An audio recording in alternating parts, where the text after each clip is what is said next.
Opinions expressed in the following program are those of the program's participants and do not necessarily reflect those of station staff, management, and advertisers.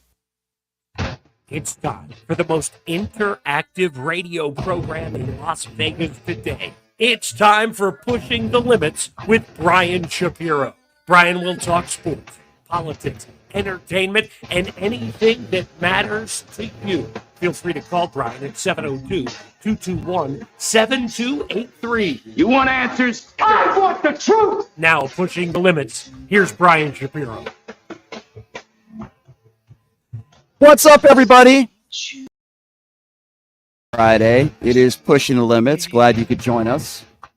We are broadcasting everywhere. The FM AM dial, but of course on YouTube, TikTok, Twitch, Twitter, you name it, we're there. Our Facebook fan page.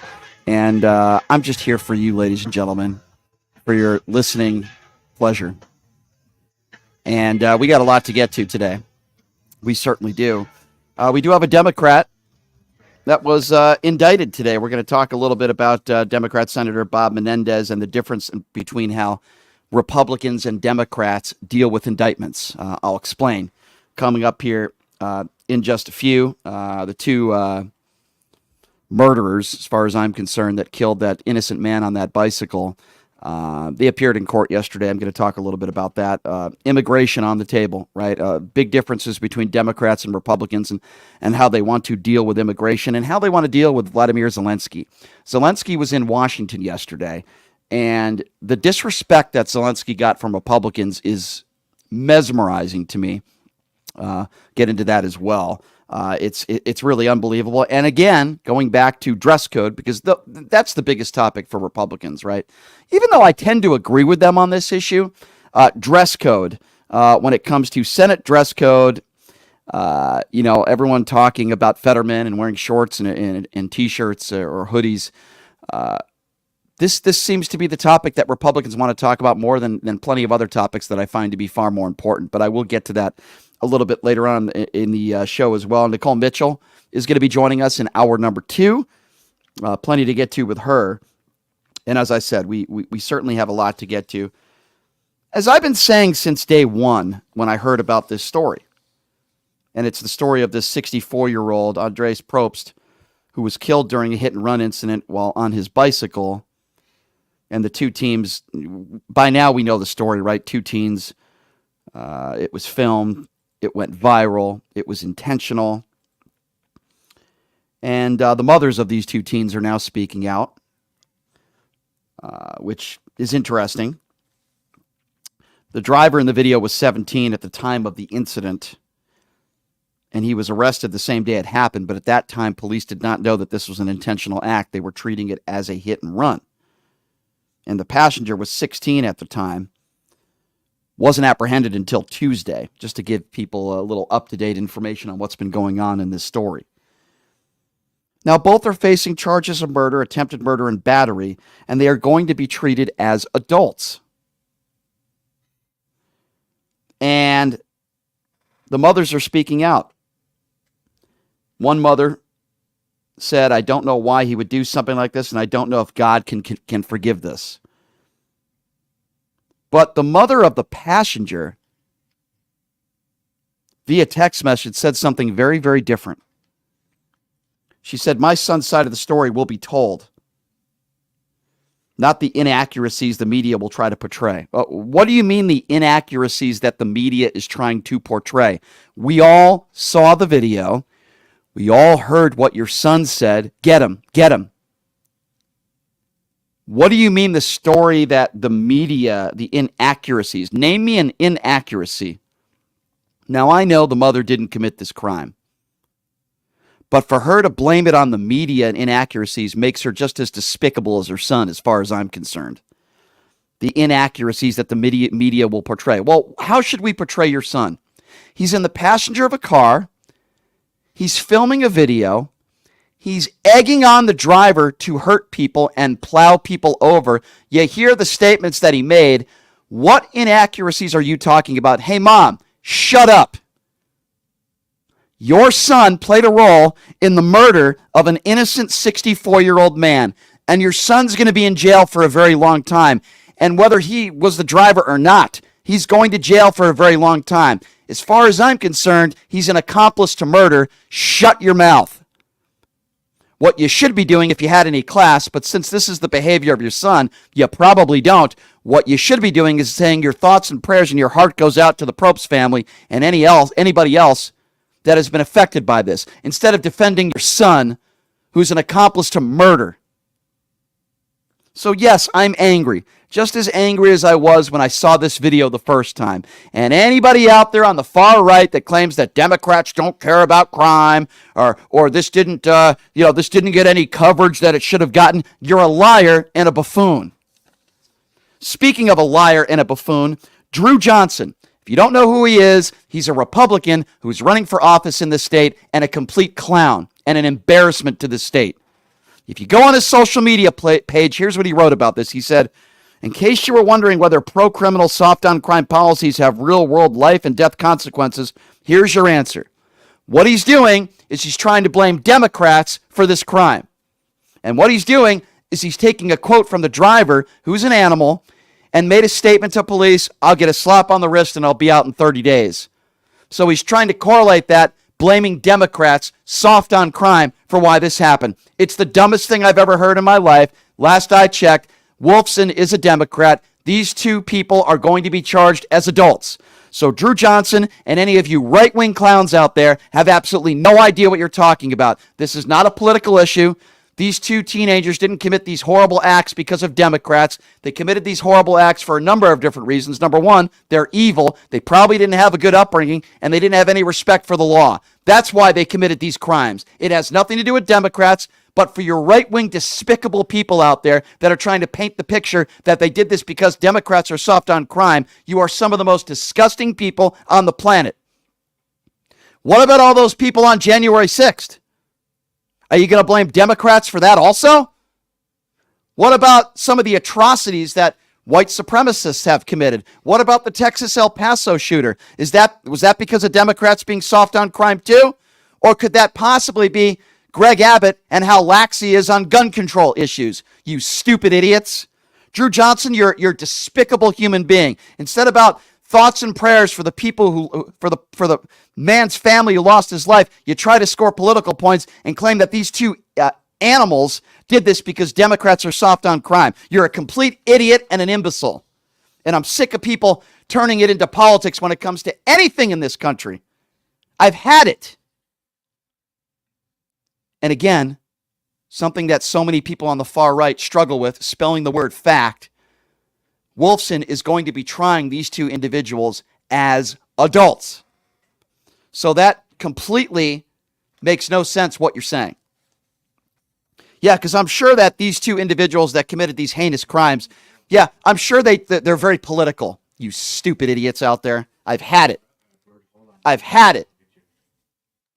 And then today we learned that Democrat Senator Bob Menendez has been indicted on bribery offenses. Now, a lot of the right-wing idiots out there, they're trying to make the same case. This is exactly what Joe Biden did with Hunter Biden, when there's no evidence to back that up. I go in circles about this all over again. There's no there. There's no smoking gun. There's still no evidence that Joe Biden did anything wrong. I want to be very clear on that. You can say he did until the cows come home, but nobody has shown sufficient evidence that Joe Biden did anything wrong. Clearly, in this indictment, there's evidence that Bob Menendez did. That's why he was indicted on these bribery offenses. 3 charges, I believe, if memory serves me right.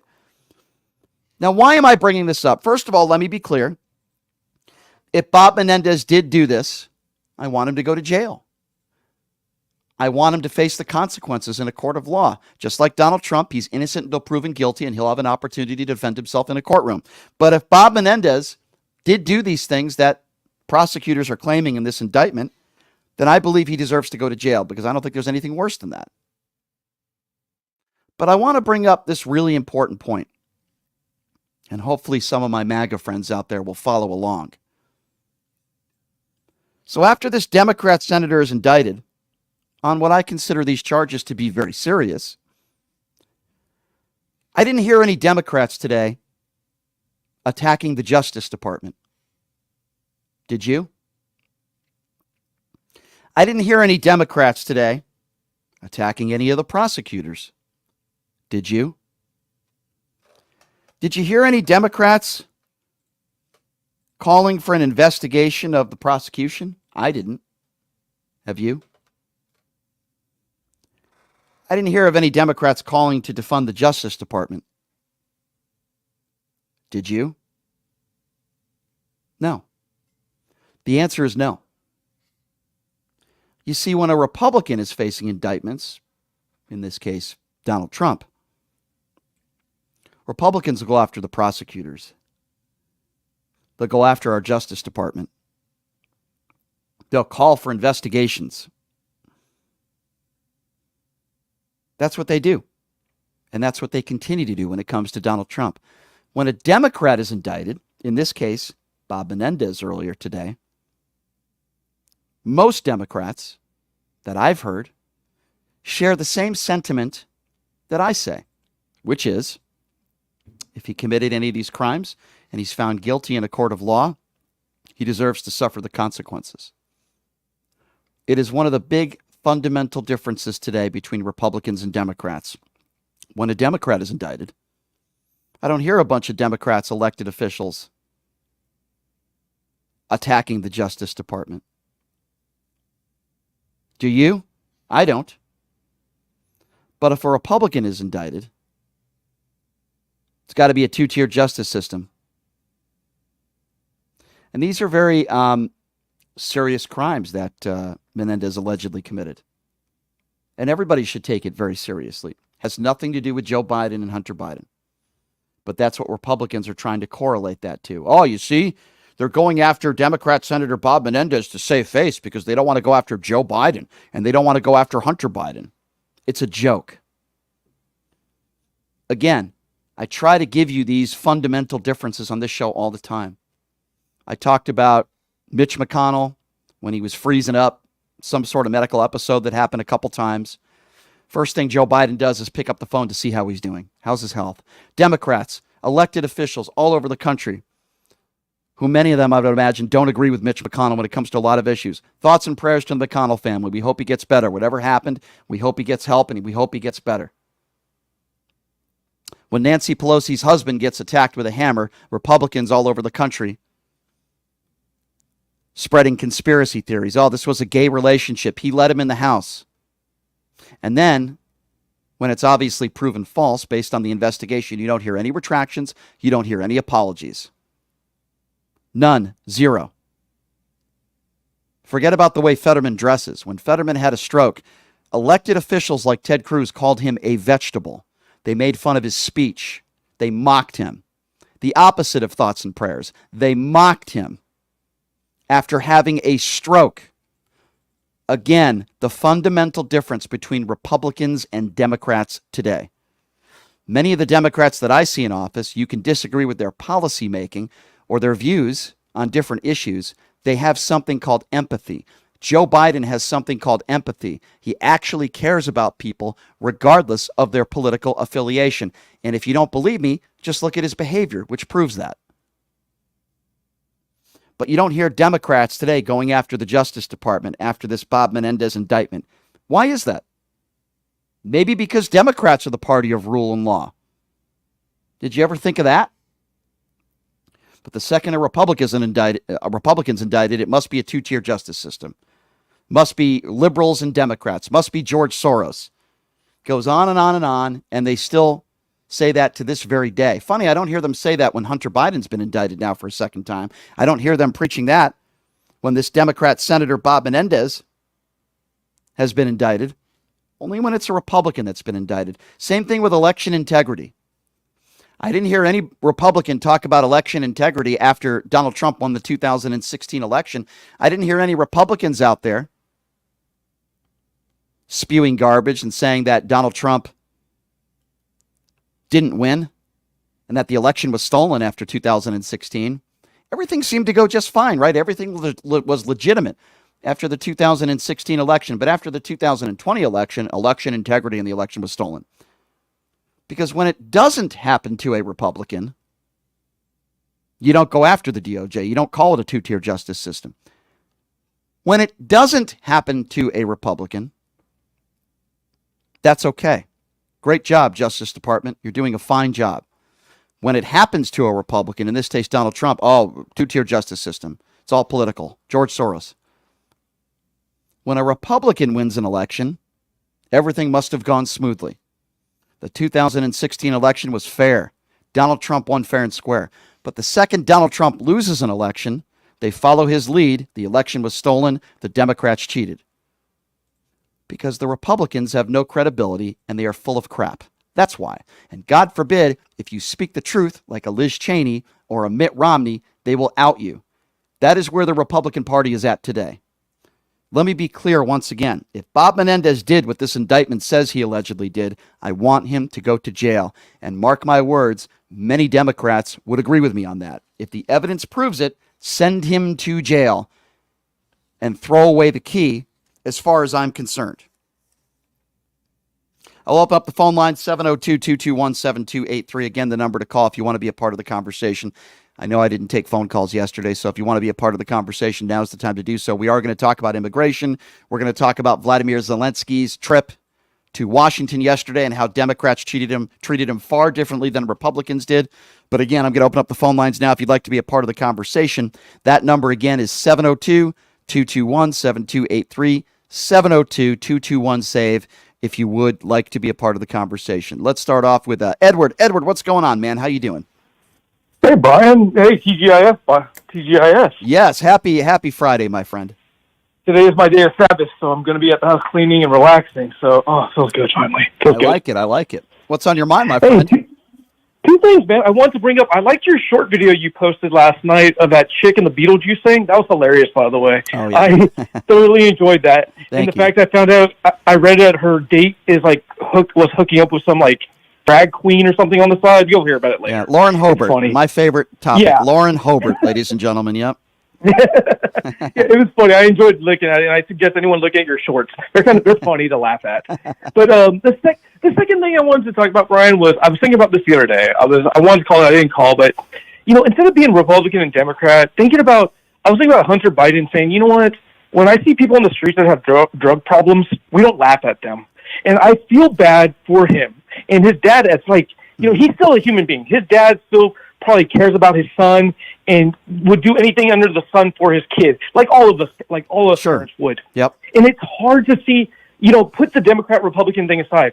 Looking at someone like this, yeah, the guy may have had a golden spoon in his mouth from day one, but you know what? Drug addiction is real. It doesn't care about your race, your gender. You're 100%. Listen. I lost my sister in the past year to a drug overdose. Nobody knows that. It doesn't ring true more than to me. So I agree with everything you're saying. It doesn't matter who it is, whether you're a Republican or a Democrat. But again, Edward, I go back to what I just said a few minutes ago. It is a fundamental difference today between Republicans and Democrats. If somebody has a drug problem, listen, Hunter Biden he's not a good guy. I mean, I understand he has drug issues, and I sympathize with him for that. But he's not a good guy either. A lot of people do. Right. A lot of people. But the fundamental difference is, at least from what I can see, if somebody on the other side of the aisle has a drug substance abuse issue, Democrats are usually the first ones to say, boy, we hope you get the help you need. We're here for you. We'll pray for you, so on and so forth. But on the other side of the aisle, if a Democrat has a drug issue, like in this example, Hunter Biden, people like Marjorie Taylor Greene will mock him for it. And in the House chambers, while she cares about what you're wearing, your clothes, she will show literally naked pictures of Hunter Biden when he was coked out on the House floor, mocking him, trying to score political points. It's the fundamental differences between Republicans and Democrats today. Well, it seems like everybody, both Republican and Democrat, they're always trying to take an inch. Everybody's trying to take an inch to gain a mile. Just that little bit, that little stab to say, yeah, but I disagree with you a little. It's a back and forth. I disagree, but I have to push back on what you said. I disagree with you a little bit, Edward. I think I understand what you're trying to say, but I do believe, I'm not saying Democrats don't do that either, but I'm saying in this day and age, it certainly appears to me that Republicans do that far more than Democrats do. Even this horrible tragedy in Las Vegas that I've been talking about, where this bicyclist was killed and these two teenage animals stole a car and plowed him over. It's Republicans it's terrible, but it's Republicans that are trying to score political points on this story. Trying to make the claim that They did this because Democrats are lenient on crime. By the way, we have a Republican governor, but they try to instead the first thing that a normal, correct me if you think I'm wrong, Edward, the first thing that a decent human being would do is say, "Oh my God, this is horrible. I hope they catch these guys and bring them to justice. My thoughts and prayers are with the family." But that's not what some of these Republicans are doing. They're going after the media. They're going after reporters. They're trying to score political points. And I'm telling you, man, every day I just get more and more disgusted by these MAGA Republicans. I really do. But Brian, politicians going into tragic scenes isn't nothing new.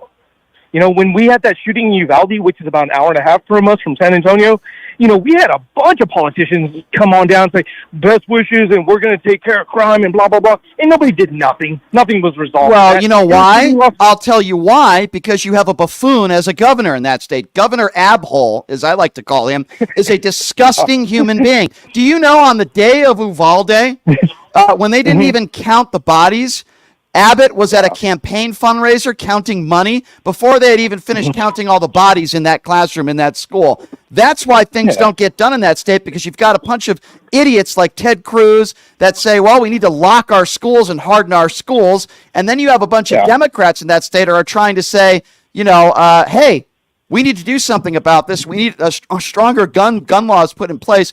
Our kids are being massacred. So I'm sorry, I'm going to blame Republicans for that, why nothing gets done in that state either.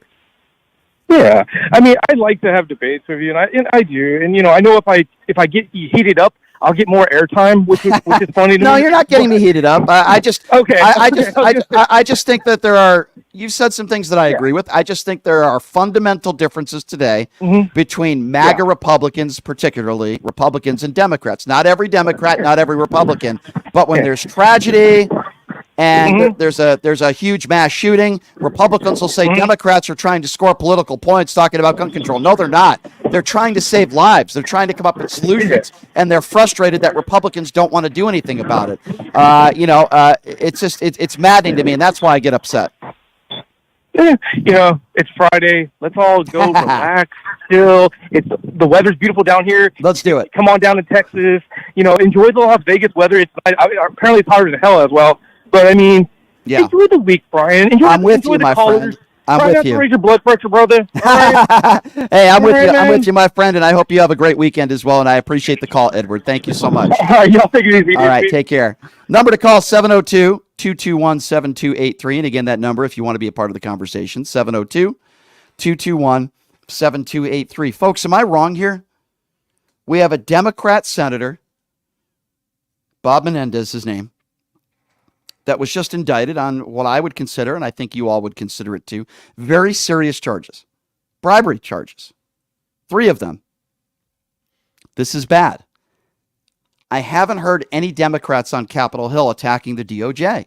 I haven't heard any Democrats on Capitol Hill attacking the Justice Department or attacking the prosecutors or the judges, the prosecution. Why is that? Why is it that when a Republican is indicted, it's a 2-tier justice system? Why is it when a Republican is indicted, it's the judge or it's the prosecutors or it's George Soros or their political rival must have done it?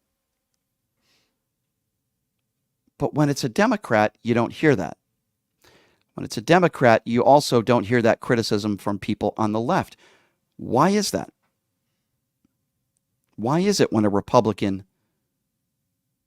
wins, when Donald Trump wins in 2016, why is it that election was fair? But then when a Republican loses in 2020, all they want to talk about is election integrity. Did our entire election and everything around it just fall apart in 4 years? No, of course not. It's because they're crybabies, and when they lose, they don't want to admit it. The Kerry Lakes of the world, who is also a complete embarrassment to this country. Why is that? I think it's a very fair question I'm asking. Extremely fair. All right, here's what we're going to do. We're going to take a quick break. We'll take some calls on the other side. And again, that number 702-221-7283, brought out by our good friend Mike Lindell. Again, that number, if you'd like to join the conversation, 702-221-7283. 7283 if you'd like to join the show. We're going to talk a little bit about immigration coming up next and the way Volodymyr Zelensky was treated in Washington. Again, the fundamental difference between Republicans and Democrats and how they treated him. We'll take a quick break. We'll be back right after this. You're listening to Pushing the Limits right here on KSHP. Kiss my ass. Kiss my ass. Dump pillow. Kiss my ass. Dump pillow. Dump pillow. Dump pillow. Kiss my ass. Kiss my ass. Dump pillow. What I'm saying. Obviously, you don't have a My Pillow too. You don't, do you? Hey, everybody. Are you struggling to find a pizza place that reminds you of Brooklyn? That true blue New York style pie? Well, worry no more. Stallone's Italian Eatery Pizza is a knockout. We're located at 467 East Silverado Ranch Boulevard, just off of Premium Road, half a mile east of South Point Casino, just minutes from the Las Vegas Strip. Come by and grab a slice of pie. Plus, check out our Brooklyn-inspired Italian cuisine. Our sandwiches are super. Hero, that is. Because why be a sub when you can be a hero? Stallone's Italian Eatery is here to serve you phenomenal food, Vegas. Forget about it.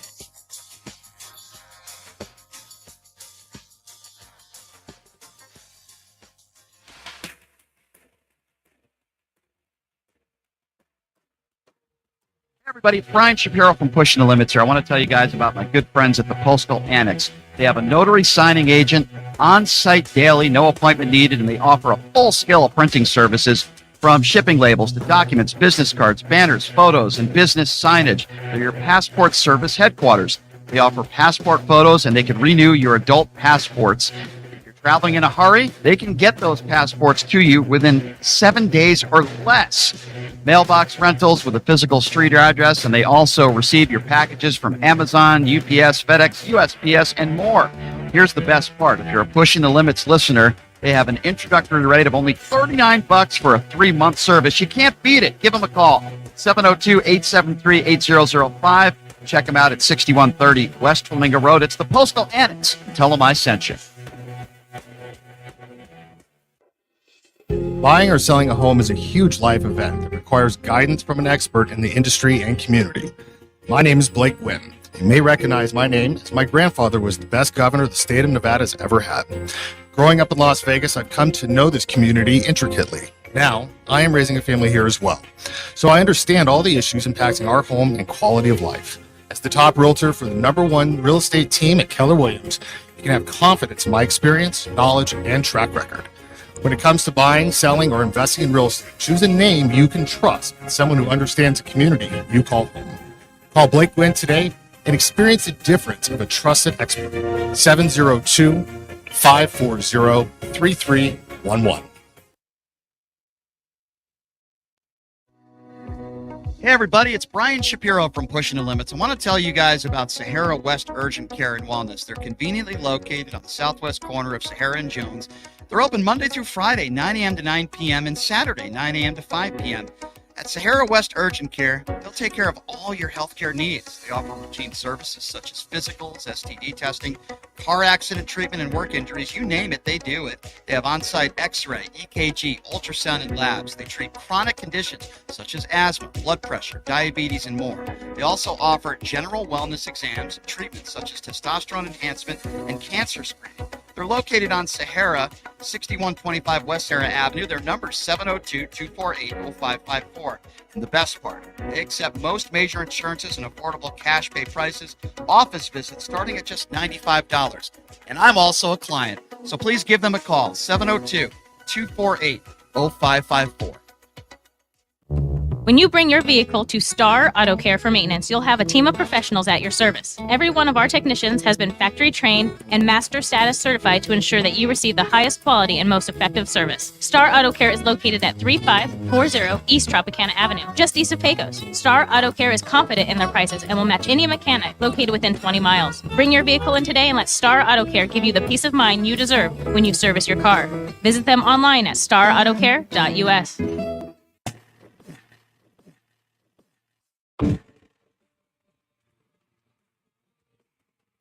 All right, welcome back. It is Pushing the Limits on a Friday. Thank you so much for joining us. I want to tell you guys about my good friends at Sahara West Urgent and Primary Care, located at 6125 West Sahara Avenue. I was in and out of there in 20 minutes, and I don't mean to sound like a Rogaine commercial. Well, clearly Rogaine didn't work for me. I never took it, actually. But I have gone to Sahara West Urgent Primary Care when I wasn't feeling good, and they took care of me, man. I'm telling you, Jessica and Andrew they're just wonderful people, and they're great. So you don't need an appointment, as I said, but if you want to give them a call in advance, you can. 702-248-0554. And you can also visit them online at SaharaWestUrgentCare.com. And please tell them I sent you. Sahara West Urgent and Primary Care. As I mentioned, we have Nicole Mitchell joining us in hour number 2. So I talk a little bit about Mr. Peter Douchey, as I like to call him, with Fox News. And, they try to get Pierre in gotcha moments at the White House press conferences from time to time. Immigration and our border and border security has been a topic of discussion for decades and decades and decades and decades. And if you want to say, oh, there's more people crossing the border illegally now than ever before. Okay, policies haven't changed. I'm going to go through the policies and some minor differences between Republicans and Democrats. But the bottom line is this isn't a Republican problem. This isn't a Democratic problem. This is an American problem. I think we all could agree on that. At least I think most of us, maybe not my MAGA Republican friends, because they want to blame Joe Biden when it rains. But this is a problem this country has faced for a very, very long time. And I certainly have my opinions on it. And I will discuss that when it comes to immigration. But I want you to listen to this ridiculous question that Peter Douchey asked yesterday to Jean-Pierre. And then Jean-Pierre's response. And then how Republicans are going after her. Have a listen to this exchange.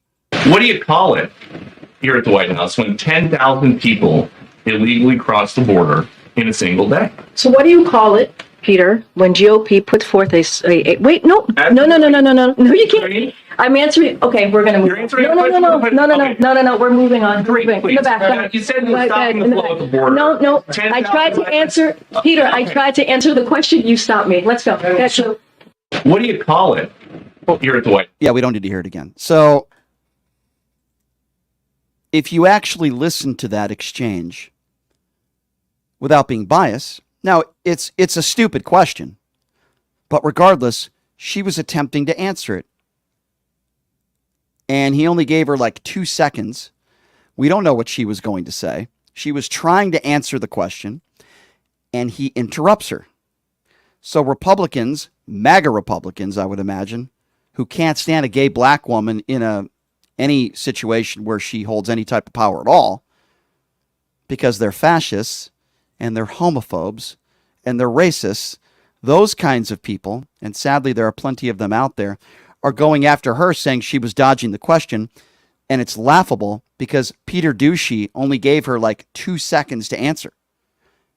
Now, if she finishes answering the question and it turns out she didn't answer the question at all, then okay. Then Douchey, as I like to call him, would have an opportunity, and she always gives people an opportunity, to ask a follow-up question. So, for example, if she doesn't answer it, he could say, Karine, you didn't answer the question. I'm going to ask it again. But you see, that's what rude a-hole reporters do. They don't let you answer the question. They interrupt you literally 2 seconds in. That's exactly what happened there. And, when it comes to immigration, because I haven't talked about it a lot recently, I have my opinions, and I'll give you my opinions, but I just want to give you some facts first and try to compare immigration policy between Donald Trump and Joe Biden. And let's be clear on this one. Donald Trump in 2015, leading up to the 2016 election, campaigned on, we are going to build a wall and Mexico is going to pay for it. Now, if you're one of those people that voted for Donald Trump because policy, wouldn't you call that a policy failure? Donald Trump did not build the wall. I think like 16% or less of it was actually built, and Mexico did not pay for it. So I think most people would take that information and say that was a policy failure. Donald Trump ran on that policy. That and the fact that he would try to prosecute Hillary Clinton, which wasn't even attempted. Those are the two things that he ran on in 2016, and you guys fell for it. The wall was not built, and Mexico didn't pay for anything. So in March of 2020, at the beginning of the COVID-19 pandemic, The Trump administration invoked Title 42. It's a controversial statute meant as public health measure. The policy allowed U.S. authorities to swiftly expel migrants, including asylum seekers, at the border. 400,000 of them were detained and expelled between its implementation in January 2021 when Trump left the White House. Even at the height of the pandemic, Title 42 came under frequent criticism from those who argued the policy allowed the U.S. to expel asylum seekers without any legal process at all, and they would be right. Human Rights Watch said the policy was illegal and violated the human rights of those subjected to it. Now, Biden defended keeping Title 42 in place using the pandemic as justification. A lot of people disagreed with that as well. But Biden actually had the same policy there, or the same agreement on policy as Donald Trump. People forget about that. Now, in January 2019, the Trump administration implemented a policy officially known as Migrant Protection Protocols, also known as MPP. It forced asylum seekers to wait in Mexico for the U.S. immigration hearings. About 70,000 people were returned to Mexico under this policy. It was estimated that more than 1,500 migrants were kidnapped, raped, or abused after being returned to Mexico. That is on the hands of Donald Trump and his administration for this policy. Let's be very clear on that. Biden called the policy inhumane, and this is where they differed. The administration moved to remain in Mexico on Biden's first day in the White House in January 2021, and I commend the President of the United States for doing that. The Department of Homeland Security moved to officially terminate the policy in June that same year. A ruling by a Trump-appointed federal judge in Texas found that the administration had improperly canceled the policy, and it was restarted back in December of 2022. The U.S. Supreme Court sided with the Biden administration, however. Do we understand what this policy did? Around 1,500 migrants were kidnapped, raped, or abused when they had to return to Mexico. As Americans, is that what we want? What person would disagree with this policy? Or what Joe Biden did, I should say. The policy of Trump was the one that harmed individuals, migrants that were seeking asylum. That is a fundamental difference between Donald Trump and Joe Biden when it comes to immigration. And what about separating families? Let's talk a little bit about that. Under Donald Trump, the U.S. government had a zero-tolerance policy that allowed U.S. authorities to deport adults who crossed the border illegally. Now, in some cases, parents were deported back to their home countries without their children, who were placed in government custody. Now, Trump repeatedly defended this. I'm not sure how, and continues to defend this policy as a way to deter would-be migrants. But listen to this statistic, and how could you be a human being, regardless of if you disagree with, immigration policy when it comes to the Biden administration or Democrats in general? At least 3,900 children were separated from their parents between 2017 and 2021. Are you okay with that? Are you okay with parents and children being separated? In some cases, forever. What decent human being in this country would be okay with that policy? I get it. We have a lot of issues when it comes to immigration. I get it. When it comes to border security, those that overstay their visas, those that are undocumented in this country right now, we have a lot of issues that we have to deal with. I don't doubt that for a second. I know that to be true. But is that who we are in the United States of America, that we want kids separated from their families? In some cases, forever. Is that the kind of country we want to be? That's the kind of country Donald Trump wants the United States of America to be. 702-221-7283. I want to get your thoughts on this in immigration policy. 702-221-7283. I want to remind everybody that Biden reversed this practice. Now, some families have still not been reunited, which is a tragedy. It's terrible. And while a task force has reunited most families, which is a good thing, as of March, nearly 1,000 children were still separated from their parents. I don't have updated information on those numbers, but since March, there were still 1,000 families separated. Is that what we want as a country? In December 2021, the administration also moved to stop holding families in immigration and customs enforcement detention. I agree with that. While I know we have a lot of issues at the border that need to be addressed, and Republicans and Democrats need to come together. And I'm going to give you some of my opinions on what I think we should do. Listen, we have a lot of issues there. Do we want to separate families? Is that what we want? If anything you did, you want a better life for your family, and you cross the border illegally, we want to separate children from their families and from their parents, in some cases forever? Is that who we are as people? Many Republicans in office have no problem with this. Many Democrats in office do, and that is one big fundamental difference. Again, I keep using the term fundamental difference, but this is another one between Republicans and Democrats when it comes to immigration. Now, I agree. We have a major problem at our border. I agree. But one thing I never hear people talk about are those that overstay their visas, because more people every year overstay their visas and are in this country illegally than those who cross the border illegally. But I don't hear Republicans or Democrats talking about that. All I hear about is a wall. Now, listen, there are a percentage of people in this country, I would imagine many of them are MAGA Republicans, that are white. They don't want to be the minority in this country one day. And they feel threatened when a bunch of brown people are coming in this country. And if some white Republicans had it their way, they would want to deport every illegal in this country. I find that to be despicable. There needs to be several things that need to happen, and Republicans and Democrats need to come together to make these things happen, and I have no, confidence that this will happen. But what I would start with is let's tackle the subject of those who overstay their visas. That's number one on my priority list. And that's just one of many things that I would do. I would start there. I have no problem with more border security, but can we stop with we're going to build a wall and Mexico's going to pay for it? That's not going to work, and it's never going to happen, as Donald Trump proved. He proved that wasn't going to happen. There are a lot of people in this country that are undocumented, but are good people.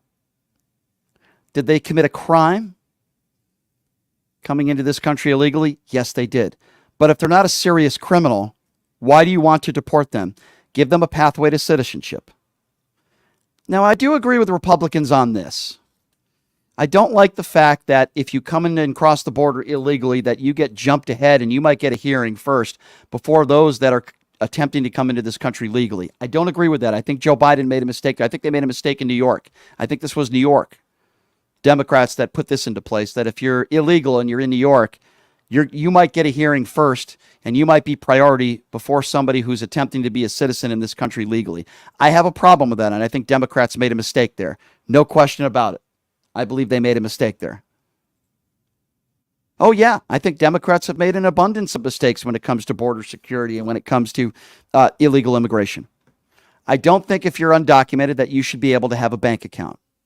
I don't think if you're undocumented that you should be allowed to get a driver's license. I don't think if you're undocumented that you should be able to get Section 8 housing. And I've been very, very consistent on this stuff.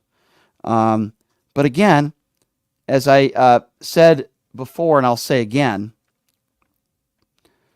as I repeat, this is not a Republican problem. This is not a Democrat problem. This is an American problem. I've been very, very consistent about that. And I will continue to be consistent on that, as I always have. Here's what we're going to do. We're going to take a quick break. I want to take some phone calls on this. Your thoughts on immigration reform, mistakes that you believe either Democrats or Republicans made, or maybe both. So we'll take your calls, 702-221-7283 if you'd like to be a part of the conversation. 702-221-7283 is the number to call. We'll take a quick break. We'll be back right after this. You're listening to Pushing the Limits right here on KSHP.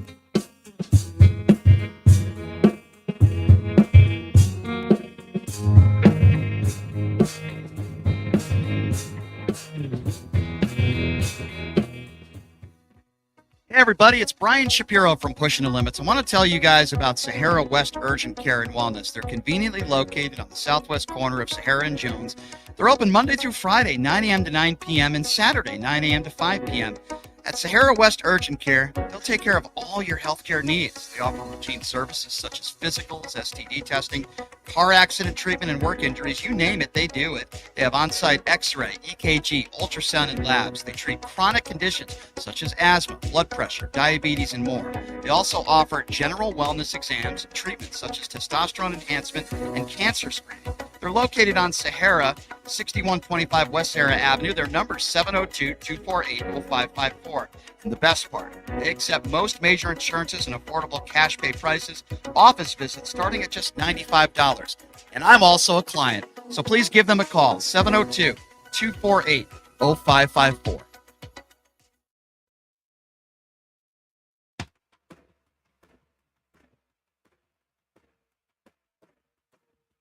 Everybody, it's Brian Shapiro from Pushing the Limits here. I want to tell you guys about my good friends at the Postal Annex. They have a notary signing agent on-site daily, no appointment needed, and they offer a full scale of printing services from shipping labels to documents, business cards, banners, photos, and business signage. They're your passport service headquarters. They offer passport photos, and they can renew your adult passports. If you're traveling in a hurry, they can get those passports to you within 7 days or less.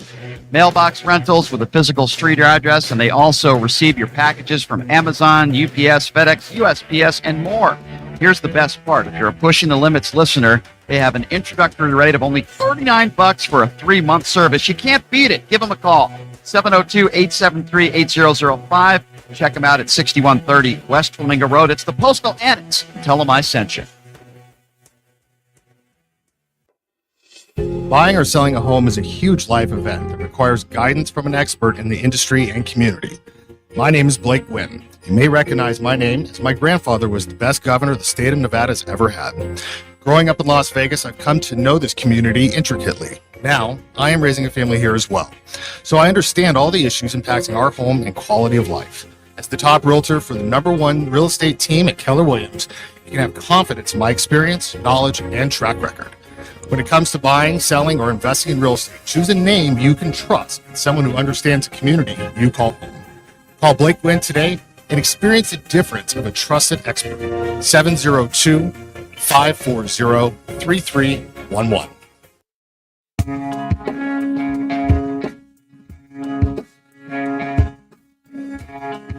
All right, welcome back. It is Pushing the Limits on a Friday. Thank you so much for joining us. A lot of different topics we've discussed in hour number one. Of course, the fact that Democrat Senator Bob Menendez was indicted, but you don't hear Democrats attacking the DOJ today. I do find that very interesting. A Republican gets indicted, and Republicans all over the country want to go after our justice system and the prosecutors and the judges. Republicans across the board want to do this, but then when a Democrat gets indicted, I don't see Democrats doing the same thing. Why is that? We've been talking about immigration policy. I gave some of the fundamental differences, at least a few, between Joe Biden policy and Donald Trump policy when it comes to our borders and illegal immigration. I've talked about that ad nauseum. We're going to get into Zelensky, and we're going to get into the differences in the ways between Republicans and Democrats treated Zelensky yesterday in Washington. A lot of fundamental differences. 702-221-7283. Again, that number, if you want to be a part of the show, 702-221-7283 is the number to call. I believe we have Shay with us on the line. Shay, thanks for calling in. What's on your mind? Can you hear me? Yes, sir. Go right ahead. About the immigration thing, I think this is a situation that feeds going back to like the early 90s. Mm-hmm. And what I mean by that is this is a party, as in the Republican Party, it is getting harder and harder and harder for this party to win races, not only on the national level, but also in the local areas. And the reason why they're having such an issue with this border is because of black and brown people coming across that border. Because I will assure you, if it was white people coming across that southern border, this would probably be no issue. You notice that they don't talk about the northern border. Right. Now, if they was talking about the northern border as well, I would be totally fine with all this. Right. But this is a party that I think you can agree. Mm-hmm. If we went to a popular vote in this country, they would never get back in the White House again. 100%. And Shay, and that's why I say the Electoral College is a joke. They might as well call it the Republican College. I mean, it's a joke. Republicans would never win popular vote. We know that. But I got something also to say. I don't know if it ends with the immigration, but it goes back to Mitch McConnell. And I tell people, this man has been the ringleader of the Republican Party since 2014, 2015. Sure. He basically had his end game, Brian, of this. Screw the legislative branch, screw the executive branch, fill the judiciary with them hard right-wing judges, and we're seeing it right now. Because I think he knows that his party future outlook is, he knows his party ain't gonna win no more races based on the demographics. And you see and this all ties in with the immigration of the southern border. Yeah. But I tell these Trump supporters and I tell these MAGA Republicans, if you don't want these people to come in, roll your sleeves up and go out on the farms and see if you can pick those fruits and vegetables. I agree. I get what you're saying. Go ahead. And another thing, the thing that really pisses me off is when you look at the hurricane disasters and stuff like that. Mm-hmm. Ron DeSantis, you see what he did when he tried to migrate those illegals up north. Yes. All of a sudden, when he has a hurricane disaster in Florida, now they want them to come back and help out. Right. And that's a problem that I have. Well, Ron DeSantis, when it comes to the immigration issue, Ron DeSantis, in my opinion, is despicable. Why do I say that? Well, I just look at one of his actions. Do you remember, Shay, when Ron DeSantis put all those migrants seeking asylum on a plane, including a pregnant woman and a young child, and where does he send them? Does he send them to an area where they could get help? He sends them to Martha's Vineyard. You know, let's own the liberals. He's trying to score political points and using human beings as political pawns. I just think it's so disgusting. The Greg Abbotts of the world, the Ron DeSantis of the world, it's so disgusting to me.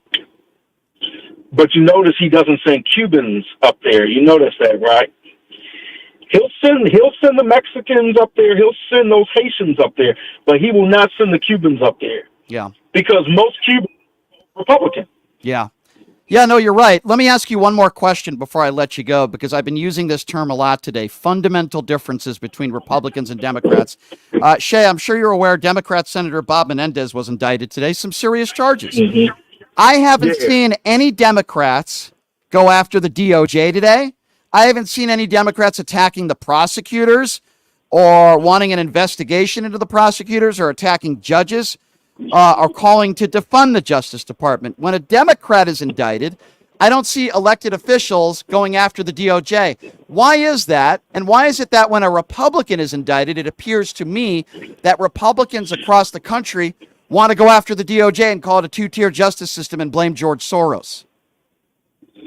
You know what? I think, I think Merrick Garland, I've had my issues with him. I don't think he's been as hard as those. He should have been more hard on the January 6th people that stormed the Capitol. Mm-hmm. But I got to tell you something. I think the man should resign. I mean, but I got to give the Democrats credit because, they're just following what the laws are. Can I ask you a question, though? Can I ask you one question? Because I disagree with you a little bit about what you said. I think they've done a really good job in prosecuting those responsible for January 6th. Now, if you want to make a case of maybe some of the people in office that might have played a role, I'm with you on that. Or Donald Trump, for example, because I do believe he incited that insurrection.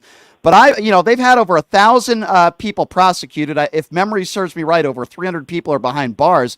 And the leader of, I'm trying to remember the group, not the Oath Keepers, the other group, the Proud Boys, just got a 22-year sentence. So I think there's fair criticism for Garland, but I wouldn't, me personally, I wouldn't criticize him for January 6th. I think for the most part, the DOJ has done a pretty damn good job. That's just my opinion. You know what, Brian? I think I agree with you on that on a little bit. I think, when you raise a child, when a child makes a mistake, mm-hmm. you make a consequence or a punishment in whereas they don't even think about doing it again. Yeah. Everybody that went, I live right outside D.C. Right. And I'm going to tell you something. I think for the people that are saying that a lot of them Trump supporters came from outside D.C. And I think a lot of them anybody that went into that Capitol, I would have given them 30 years in prison. 30 years, you make it so severe that the next time they wouldn't even think about it. All right, let me ask you a question. To be fair, Shay, let me ask you a question. Let's just say maybe you're not I'm not talking about you. I'm just saying in general. Let's just say somebody's not a very intelligent person. Could be a husband, could be a wife with a good job, never committed a crime in their life. They're a huge Donald Trump supporter, right? And they just went into the Capitol like everybody else. They didn't know they were doing anything wrong. Clearly, you're breaking the law. They didn't harm a police officer. They didn't cause any physical violence. But they did storm the Capitol. That person maybe has a family, kids, a wife, not a violent criminal, admits what they did was wrong, and they got caught up in all the nonsense. I'm not using it as an excuse. I would have a problem sentencing somebody like that for 30 years. Keep in mind, this is a person that didn't assault a police officer, that didn't defecate on Nancy Pelosi's desk or steal anything. They went in there, and they shouldn't have been there. I don't think 30 years is fair. And listen, the last thing I want to do, Shay, I think you listen to this show enough to know, is defend these people. But I just think, listen, if you assaulted a police officer or you were chanting hang Mike Pence in there and you were stealing things and you went into the offices and all that stuff, that's different. I'm with you there. But I just think there are some people there that were not violent. So you think they should get a lighter sentence? Lighter than 30 years? Yes. Yes, I do. Now, if you're a business owner and you saw somebody that was on your that was at the Capitol, storming the Capitol, what would you do the next following day?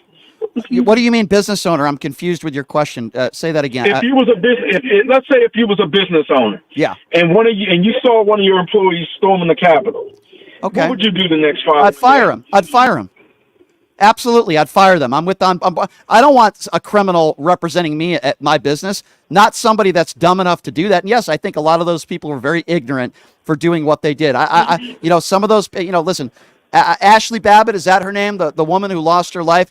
Listen, she should have never been there. She was ignorant. She was radicalized, and sadly, it cost her her life. And I feel horrible for her family and for her friends, but she should have never been there. You know what? It's just a day, like I said, that day, I'm going to tell you something, Brian. I'm an African-American. I got to tell you something. If there was African-Americans storming that, they wouldn't even make it. Can I ask you another question, though? I don't mean to sound like a Republican here. I'm not a MAGA, but I am going to ask you this question, though. I don't like it when people, conflate Black Lives Matter to January 6th, and I really don't want to do that. But I went to some Black Lives Matter protests myself, by the way. But let me ask you another question. To be fair, if you're a business owner and one of your employees was at a Black Lives Matter protest and stormed into a liquor store and looted and burned down a building, what would you do? Oh, I'd fire them. I would fire them. Then you're a fair man, and you have something called credibility, which sadly a lot of people in this country do not have, and I respect you for that. Especially if it's on tape and I have evidence of it. Oh yeah. Without question. Then you're fair. But listen, Shay, you know why I asked that question, right? I want to know if people are fair. Yeah. Like, I don't care whether I care, but if you attacked a police officer at a Black Lives Matter protest, or you attacked a police officer on January 6th, I want you held to the highest extent of the law. But here's the fundamental difference between Black Lives Matter.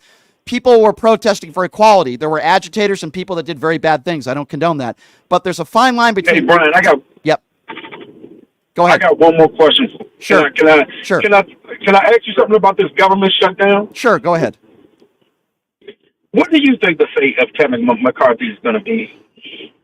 I think eventually he's going to go because the MAGA Republicans are going to out him. That's what I think is going to happen. I think it's a complete embarrassment, and I was going to get to it coming up here in a minute about the way McCarthy treated Zelensky yesterday.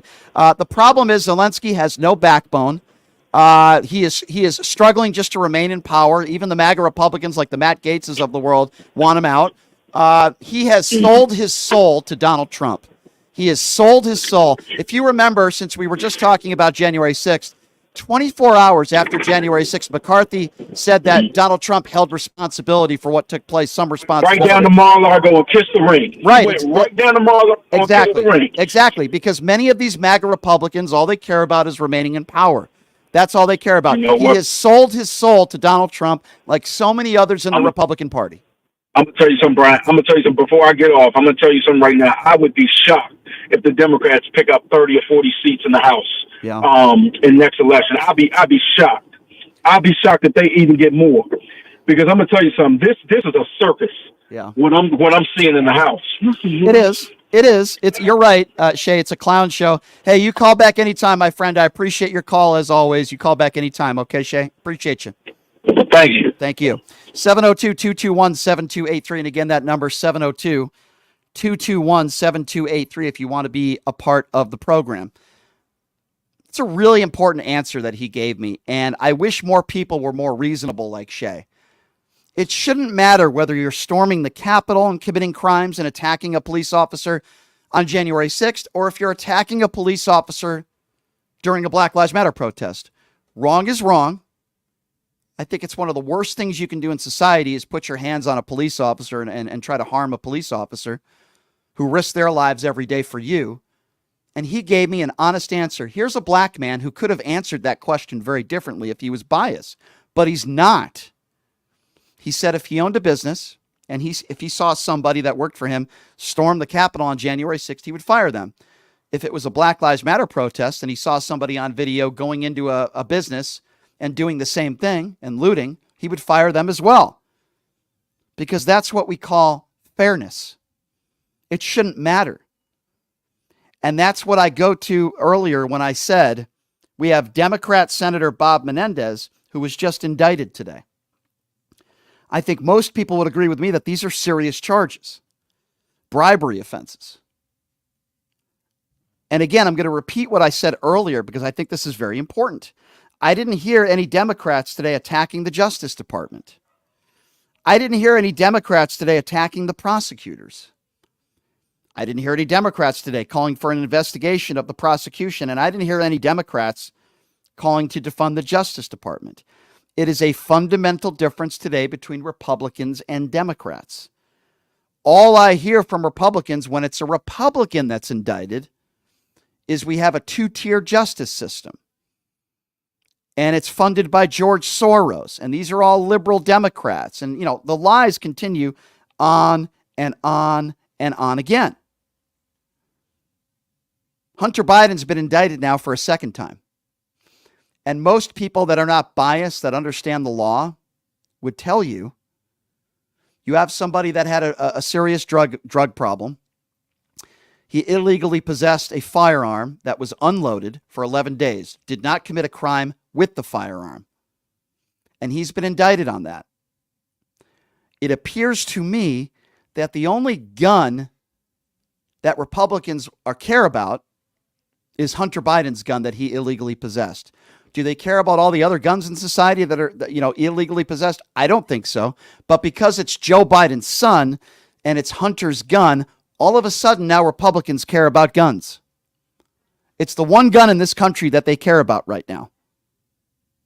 Number to call, 702-221-7283. And again, if you want to be a part of the show, 702-221-7283.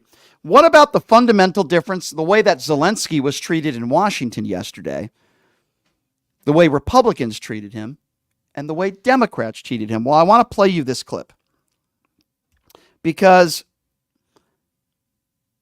McCarthy claimed that he didn't have time for a joint session with Volodymyr Zelensky, which of course was total BS and nonsense. The MAGA Republicans told him not to meet with Zelensky. Listen to McCarthy when he was asked about that yesterday in D.C., what he had to say about that. Did you turn down a joint session of Congress for Zelensky, President Zelensky? Zelensky asked for a joint session. We just didn't have time. He's already given a joint session. So what we're doing for Zelensky is exactly the same thing we did for the Prime Minister of the UK, the Prime Minister of Italy. We're putting the bipartisan group of members together to meet with. No different than we did with anybody else. And this is a little busy week. We're dealing with the funding issue. I don't know how we could slip that in such a short time. So what are you going to say to him? What are you going to say to Zelensky? Well, I think the best part is sit down and walk through the picture. What is the plan for victory? Where are we currently on the field? The accountability issues that a lot of members have. Walk through that. All right, so McCarthy's lying. First of all, when you talk about joint session with, say, Italy Italy is not facing a war where they were invaded and hundreds of thousands of people are dying. Vladimir Zelensky is. So for him to make that comparison to Italy is the most absurd thing I've ever heard in my life. The bottom line is Kevin McCarthy denied a request from President Zelensky to deliver a joint address to Congress, and he's siding with Vladimir Putin. That's just the bottom line. He also refused to accept a classified briefing from the Biden administration on the situation in Ukraine. So if Kevin McCarthy took this seriously, which clearly he doesn't, he would have at a minimum accepted that classified briefing. Kevin McCarthy didn't do that because, again, he's spineless and he's listening to MAGA Republicans. And while all this stuff is going on, Republicans seem to care more about what clothes Fetterman is wearing. It's interesting. 702-221-7283. And again, that number, if you want to be a part of the program, 702-221-7283. We have Patrick on the line. Hello, Patrick. Go right ahead. You are talking about Zelensky, and he did have a hell of a week this week. And he looked like he was not happy in some of these meetings that they caught him on film on. And it sounds like even Poland has decided to come out and stop sending them arms. And that's one of their biggest allies. So that's a huge blow. And I think it was Seymour Hersh just recently came out and said that the counteroffensive has failed and Russia has won the war, and that's not good news. That's not true. Russia has not, but that's not true, though. Patrick has not won the war. I'm reporting on Seymour Hersh's report. This is Seymour Hersh. But Hersh is wrong. Russia has not won the war, and if you want to believe the counteroffensive has failed, is what he's saying. The counteroffensive is not making any more progress, and these people are not willing to fight. These soldiers do not want to die. And wait, hold on. You're saying Ukrainian? Hold on. Did you just say Ukrainian soldiers are not willing to fight? Do you know how many people have died? Do you know how many soldiers have died? They're not willing to die anymore. They're not willing to. And where are you getting the information that Ukrainians? Okay, so you're going by something. And has he spoken to all the soldiers in Ukraine? Well, it's the same guy that said that, yes, the pipeline was bombed by the Biden administration, but you won't accept that either. Right. So you have somebody on the you have somebody on the far right. You're talking about you're talking about criticism of the pipeline and somebody that has not spoken to the troops in Ukraine. And I got to tell you, even I am offended by the fact that you think that these brave soldiers in Ukraine that are risking their lives every single day. And by the way, thousands and thousands of people have died. They're risking their lives every day to fight for their country. And that you would call into a radio show and say that you don't think these Ukrainian soldiers want to fight anymore. I find that to be absurd, and it's misinformation. Well, I don't think we should fight to the last Ukrainian soldier. What you're advocating for, what you're saying is completely different. They cannot. You don't even know what am I advocating for? You don't know what I'm advocating. Tell me, what am I advocating for? You're advocating for no diplomacy and for these people to do whatever it takes to win at any cost. We've got to defeat Russia. Never said that. Never said do whatever it takes to win. You're putting words in my mouth as you do every single time you call into the show. That is not my position. My position has been. What's your position? My position. I wish you would. I wish you would listen to me because you quote things that you claim I say that I don't say. First of all, they are quotes. Let's start. No, they're not. When have I said that I want Ukraine to do anything and everything necessary? When have I ever said that on this show? You said you don't want to do diplomacy. You don't want to sit down and talk about peace. Okay. Here's what. Okay. First of all, here's what I did say, and you're misquoting me once again. You called into this show and you said, if you were don't oh God me. See, that's the problem with people like you. You don't listen. How about start listening to me and stop arguing and listen to actually what I have to say? And maybe we could actually agree on some things if you could just start to listen. What I did say. We do now agree that the pension funds were bailed out in Ukraine by this administration. Bipartisan. Are you going to listen to my position, or are you just going to interrupt me again? This is the problem. You don't listen to me. So we'll get to it, Brian. You don't have to talk for 5 minutes before your point. First of all, I will get to it when I want to get to it. This is my show and not yours, and you called into the show. That's number one. Now, I'm going to answer your question by saying this. You called into the show the other day. I don't remember which day it was. And you said if you were the president of the United States, we should sit down with Vladimir Putin and compromise and come to some sort of agreement. And my retort to that was, can you find me one time in history where the evil, murderous dictator, Vladimir Putin, actually compromised with somebody and gave somebody something for something in return. And can you give me one time in history where Putin stood by his word and did that? And you didn't give me any answer. The Minsk agreement that we didn't live up to our end of the deal. There was that. I think he's now doing BRICS. So you got nations across the world that are wanting to deal with Putin and come to the table with him. So Patrick, the point of the matter, Patrick, the point I'm trying to make, which I think is, I don't know why you're laughing. I'm trying to have a conversation with you. When you laugh, you lose credibility. Logically, what I am trying to say is this. Saying that, we should just sit down with Vladimir Putin and maybe he'll compromise is ridiculous. He is an evil, murderous dictator who won't compromise with anybody. He invaded a country. Thousands and thousands of innocent people have died. Do you understand that women have been raped while their children had to watch and families have been executed? And that's the guy you want to sit down with and say, Mr. Putin, can you please stop? What can we offer you? Patrick, it's ridiculous and it's not going to work. Hey, what part of that do you not understand? Brian, during the Cuban Missile Crisis, we had talks with the Russians. This is not the Cuban Missile Crisis. This is a different entity and a completely different conversation. And Vladimir Putin, in the history of this man running this country, has not compromised with anybody and has not been willing to come to the table and compromise with anybody. Why is that so hard for you to understand? I keep saying the same thing over and over again. Well, what about the Minsk agreement? He came to the table for that, and then we did not live up to our end of the deal, did we not? So, yes, he has come to the table, and we did not live up. In fact, the EU, what's her name? She talked about how it was just the whole Minsk agreement was just to give the Ukrainian army time for them to train the Ukraine army. So you think Vladimir Putin, the lady that said F the EU? So you think? Hold on a second. So you think Joe Biden should pick up the phone today? Excuse me, Mr. Putin, can we sit at a table and meet with you? You think that's how you're going to solve the end of this war in Ukraine? Are you being serious? Okay, but what's your solution? You haven't said anything about a solution on how to end this war. You want to know what my solution is? Take Vladimir Putin out. That is my solution. Take Vladimir Putin out. Wow. All the evil. What do you mean, wow? You think Vladimir Putin should be on this planet? You think the world is safer when Vladimir Putin is here? Take Vladimir Putin out. You disagree with that? That usually does. Hey, that does not work. We did that in Iran. And really? How did it work? We've How about done that in Libya. Really? Oh, really? What about Iraq? What about Saddam Hussein? Oh, it didn't work out. Ask the people of Iraq about Saddam Hussein.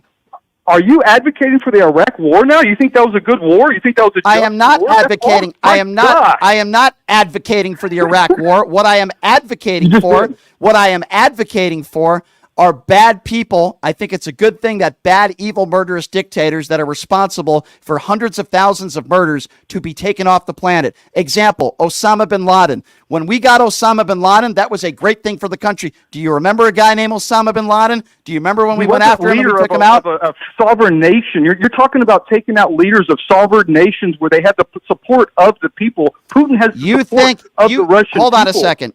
Do you? I can't believe what you just said. You think the overwhelming people in Russia support Vladimir Putin? You know why they wouldn't say that? Because they're afraid. Because if you don't support Vladimir Putin, he's going to murder you. He's proved that. If you make statements even on social media or to family members on a phone, he has been known to murder people. You think the overwhelming majority of people in Russia like Vladimir Putin and support him? Calm down. Is Brian, that calm down. No, I'm not going to calm down. You're advocating for foreign... Bye-bye. I'm done. I'm not going to calm down. People like you drive me nuts. 702-221-7283. Let's go to Lauren. Hi, Lauren. Hi, how you doing? I'm doing okay, Lauren. What's on your mind? Well, as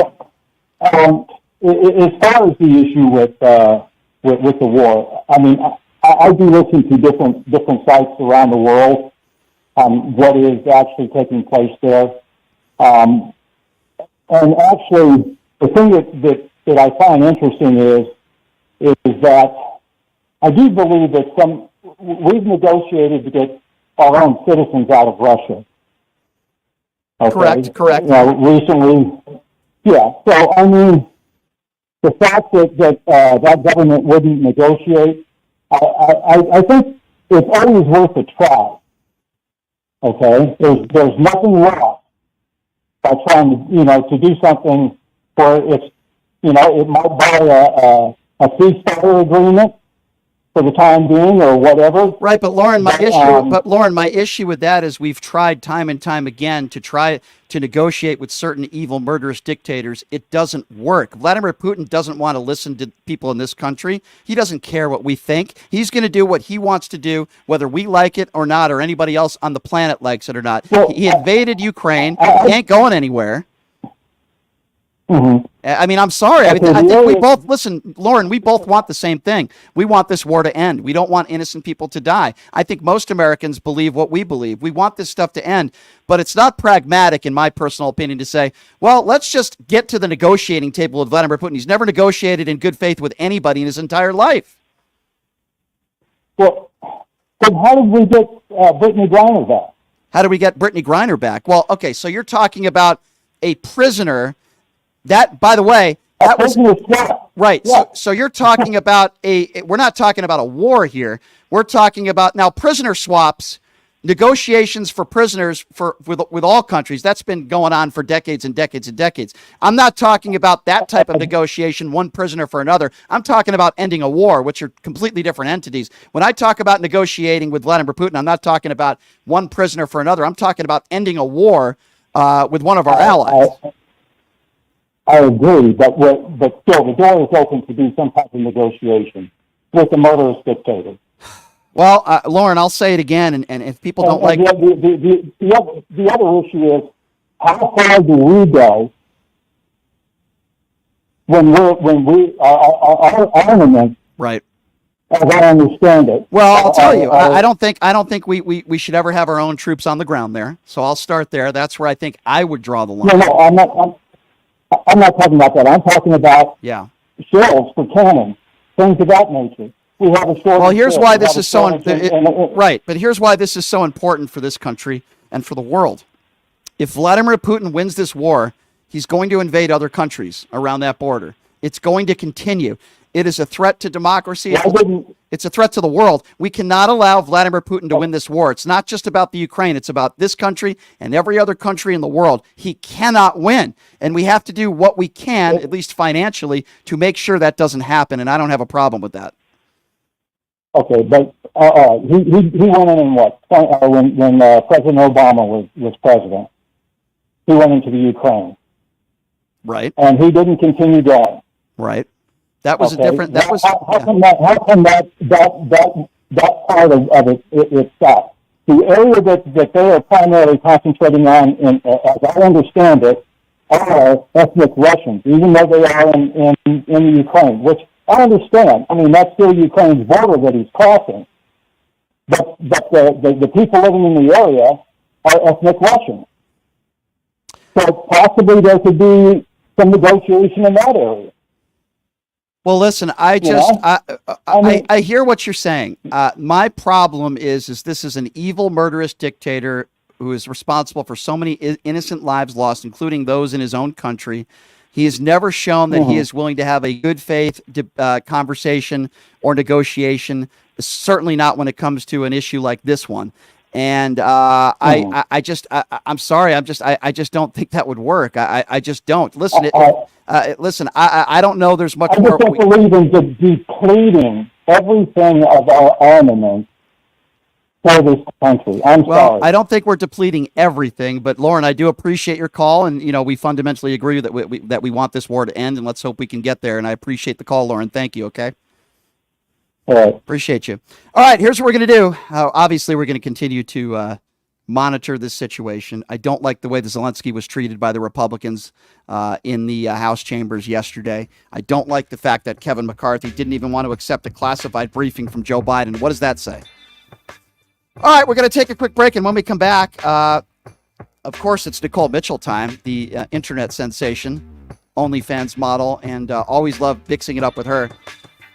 I do want to ask her a little bit about dress code stuff. I think she'll have an opinion on this because, in the House chambers, Fetterman's been taking a lot of slack for these new dress code, I guess you could say, rules that have changed for him. Should somebody be allowed to wear a T-shirt and shorts if you're a senator?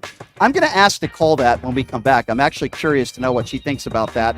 And hey, here's some good news. I know Justin's really excited about this. NSYNC is getting back together. So we'll talk about that as well with Nicole. Take a quick break. Be back right after this.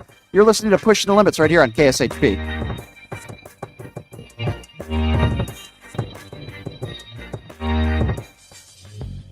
Hey, everybody, are you struggling to find a pizza place that reminds you of Brooklyn? That true blue New York style pie? Well, worry no more. Stallone's Italian Eatery Pizza is a knockout. We're located at 467 East Silverado Ranch Boulevard, just off of Premium Road, half a mile east of South Point Casino, just minutes from the Las Vegas Strip. Come by and grab a slice of pie. Plus, check out our Brooklyn-inspired Italian cuisine. Our sandwiches are super. Hero, that is. Because why be a sub when you can be a hero? Stallone's Italian Eatery is here to serve you phenomenal food, Vegas. Forget about it.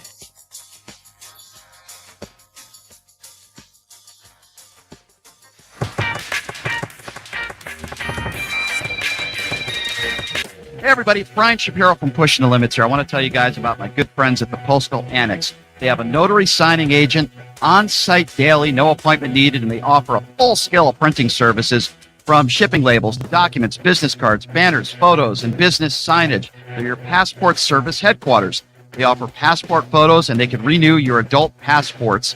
If you're traveling in a hurry, they can get those passports to you within 7 days or less. Mailbox rentals with a physical street address, and they also receive your packages from Amazon, UPS, FedEx, USPS, and more. Here's the best part. If you're a Pushing the Limits listener, they have an introductory rate of only $39 for a 3-month service. You can't beat it. Give them a call, 702-873-8005. Check them out at 6130 West Flamingo Road. It's the Postal Annex. Tell them I sent you. Buying or selling a home is a huge Hey everybody, life it's event. Brian It requires Shapiro. guidance from an expert in the industry and community. My name is Blake Wynn. You may recognize my name as my grandfather was the best governor the state of Nevada has ever had. Growing up in Las Vegas, I've come to know this community intricately. Now, I am raising a family here as well. So I understand all the issues impacting our home and quality of life. As the top realtor for the #1 real estate team at Keller Williams, you can have confidence in my experience, knowledge, and track record. When it comes to buying, selling, or investing in real estate, choose a name you can trust and someone who understands the community you call home. Call Blake Wynn today and experience the difference of a trusted expert. 702-540-3311. Hey everybody, it's Brian Shapiro from Pushing the Limits. I want to tell you guys about Sahara West Urgent Care and Wellness. They're conveniently located on the southwest corner of Sahara and Jones. They're open Monday through Friday, 9 a.m. to 9 p.m. and Saturday, 9 a.m. to 5 p.m. At Sahara West Urgent Care, they'll take care of all your healthcare needs. They offer routine services such as physicals, STD testing, car accident treatment, and work injuries. You name it, they do it. They have on-site x-ray, EKG, ultrasound, and labs. They treat chronic conditions such as asthma, blood pressure, diabetes, and more. They also offer general wellness exams and treatments such as testosterone enhancement and cancer screening. They're located on Sahara, 6125 West Sahara Avenue. Their number is 702-248-0554. And the best part, they accept most major insurances and affordable cash pay prices, office visits starting at just $95. And I'm also a client, so please give them a call, 702-248-0554. All right, welcome back. It is Pushing the Limits on a Friday. Thank you so much for joining us. I don't know what everybody's got going on this weekend. I got a couple different things going on. Grab some sushi. Maybe I'll buy an NSYNC poster because, yeah, NSYNC is getting back together, ladies and gentlemen. I'll be honest with you, I'm not much of a Justin Timberlake fan.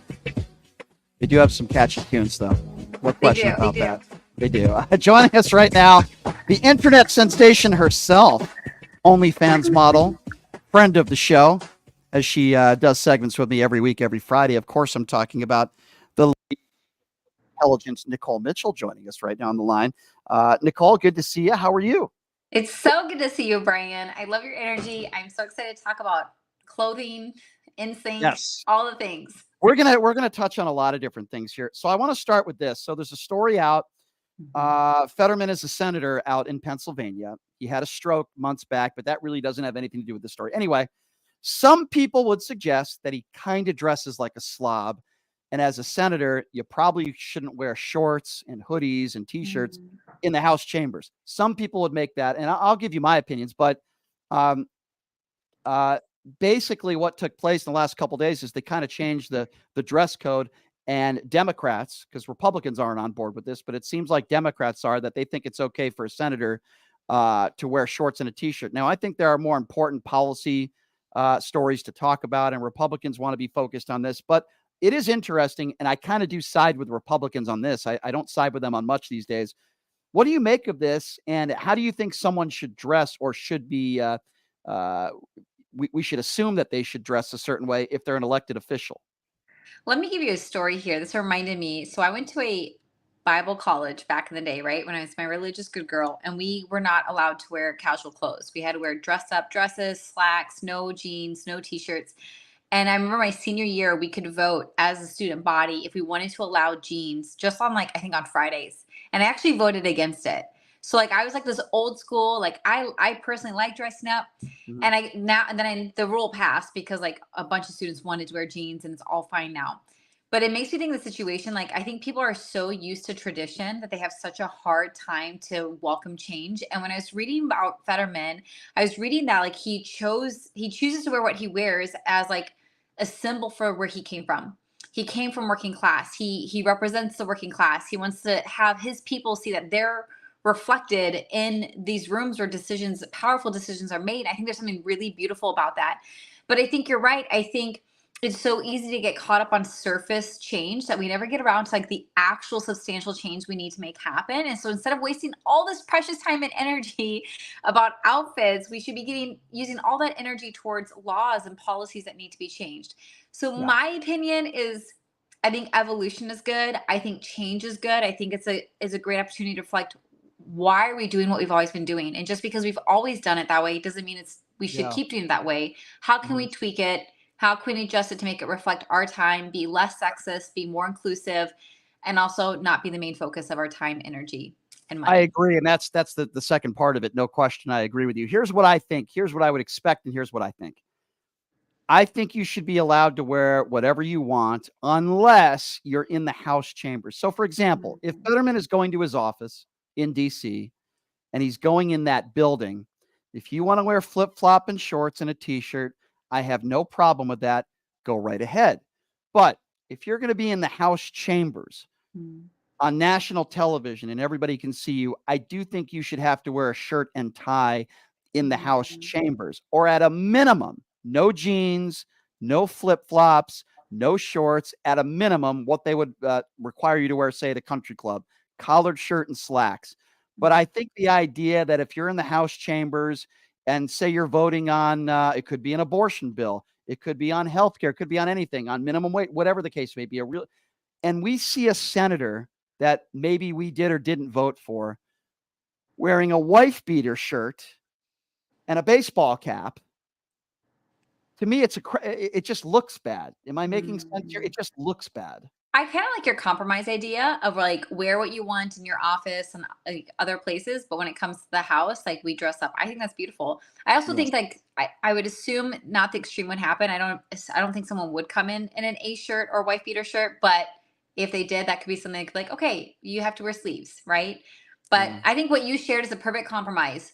Casual in other places, but if you want some formality, that would be the place to have some formality still there. And it's giving, the problem too is it's giving Republicans, it's kind of like, look at the shiny object in the room, rather than talking about really important issues, whether it be the war in Ukraine, whether it be healthcare, the abortion issue, gun control, the border, which I do think is a crisis. Instead of talking about those issues, it gives them an opportunity to go after Fetterman, which they have since he had his stroke. And while a part of me agrees with them that there needs to be some decorum, a part of me also says, kind of like what you said, it's like it's taking up a lot of time. Instead of talking about the really important issues, they want to talk about Fetterman's sweatshirt that he wore into the House chambers. And I just think it's a complete and total waste of time. Listen, in my opinion, if Fetterman is passing bills that help the American people, if Fetterman is doing all the right things, he can wear whatever the hell he wants. He could be naked as far as I'm concerned. I don't want to see it, but as long as he's doing things that can help me, then to me, that's more important than what he wears or what he doesn't wear. Right. And I think, like you said, like I think if they have this big of an issue with changing outfits, can you imagine how hard it must be for them to change policies, Yeah. implement laws? And so Yeah. it's a good distraction. A good distraction. Let's get really upset about this. But we don't get around to doing the actual hard things that require a lot of energy. But yeah, look at their behavior, not just their clothing. Are they enacting change? Are they doing good for the American people? That's what matters most. Clothing are just like the icing on top. And listen, there's different positions that require different things, right? If you're an attorney, you're expected to wear, a suit in the courtroom, right? There are certain jobs where you're expected to dress accordingly. And, a mutual friend of ours, Courtney Tilia, who came in studio here, she used to be a teacher and she dressed clothes that were, some people would say, too revealing or too sexy. And she was harassed at her school for doing that. And it's like she wasn't wearing a bra and panties in a classroom. It's not like she was dressed up like that, or we can see any private parts or anything like that. I didn't see anything wrong with the way she dressed. And I just think there are certain positions where, you should be required to wear certain things and show respect. And then there are other positions where, the expectation maybe isn't as high. I do think when you're a senator, the expectation should be you're respecting the oath of office. I love that. And it's why I think you went to your career and I went into my career, because we can wear whatever we want. Yeah, I mean, a lot of people would characterize me as a slob, and that's fine. I wear that proudly. But I do dress up. When was the last time I wore a suit? I was the host of some event where I was the lead host, and it was raising money for charity for veterans, and I was the host, and I was the one making the remarks at the beginning and at the end. And I said, okay, I should probably dress nice and wear a shirt and tie, and I did that. I love that. Yeah, I mean, at a funeral, out of respect to the family and friends. I mean, Right. there are certain times in life where you need to dress accordingly and be respectful. If it's Fetterman going to his office and just another day on the job where he's not in the House chambers, then so be it. My best advice to Fetterman would be this: keep on doing what you're doing. Keep a shirt and tie in your office. And when you're into the House chambers, just put the shirt and tie on so Republicans don't waste more time talking about this.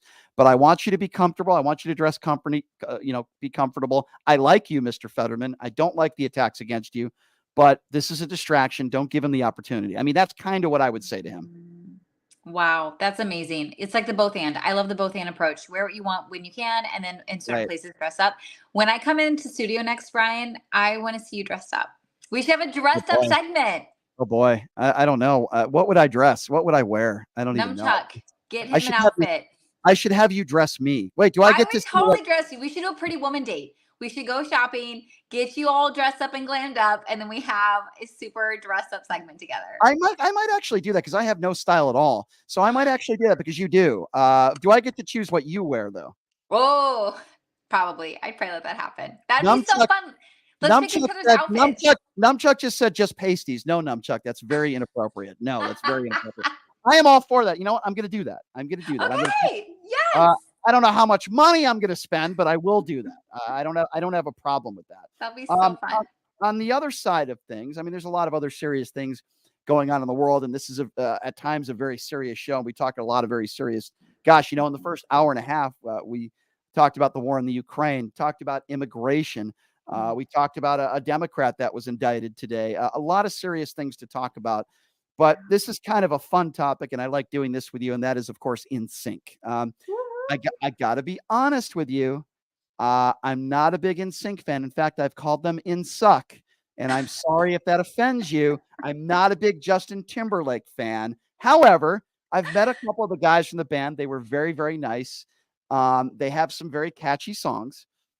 I'm just not a big NSYNC fan. I think they kind of ruined MTV. That's just, if I had to pick one band that ruined MTV and Carson Daly and TRL, it was NSYNC. I'm just And saying. that's why you call them NSUCK. I get it now. You are amazing. Okay, I have to be honest. I'm not like a hardcore NSYNC fan. You know who I'm a hardcore fan of? It's Hanson. But I love Mbop. But I love these moments of like where our childhood memories come back to life. Like I never thought I'd see NSYNC together again. I think there's something kind of cheesy about it, if I'm being really honest, of like reliving a dream from like 25 years ago. But there's something really beautiful that they're still connected, that they're coming together. Let's see what fun they create. I think it just sounds so fun.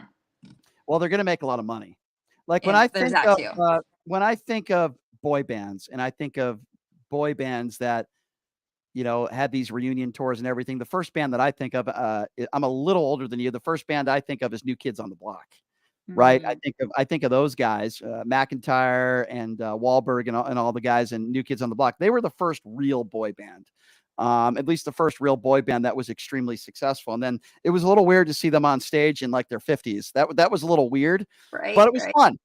Listen, I'm not saying the guys from NSYNC don't have a lot of talent. Clearly they do. It's a little personal for me with Justin Timberlake, though. Can I tell you why? Oh, I want to know. Tell me. Yeah. Well, so we have a PGA golf tournament here in Las Vegas. It's called the Shriners Hospital for Children's Open. And years back, they made a mistake. It sounded good to start, but they put Justin Timberlake on the Shriners Justin Timberlake, Open. And Justin Timberlake put his name on this tournament. And when I heard of that, I said, wow, that's a really good idea. He's probably going to get a lot of his celebrity friends to come out. And he did literally nothing. He and his wife did nothing. They came out here for a couple days for the week. I remember he did his press conference, and he didn't even show up to the golf course for his press conference. He looked like he had some sort of massive hangover, and he did it Zoom through his hotel room. And I'm thinking to myself, you put your name on this event. Nobody forced you to do that. And if you're going to do it, then put a little bit more effort than just showing up the week of the tournament. And Shriners basically had enough of him, and they agreed with me, and they said, okay, thank you for everything you did. Goodbye. I don't know. That kind of really rubbed me the wrong way. There's a lot of people in this town that have done some wonderful things for charity. And when they decide to put their name on something, they go 100%. I just felt like Timberlake really didn't put any effort into that. And it always rubbed me the wrong way. That's all. I love your heart there. I love how much you care about the community and you want people to show up. And I don't know that story. And my first thought is, I don't know if he did sign up for it. I'm curious if his team signed him up. You have a team that does all your press and all your bookings. And if they booked it and like something happened where he wasn't, I always want to give people the benefit of the doubt. It's so hard for me to think that someone would intentionally do something to look bad or to like not give their whole heart. So I'm always like, what could have happened? But I don't know. Maybe he did party, he was hungover and he couldn't make it.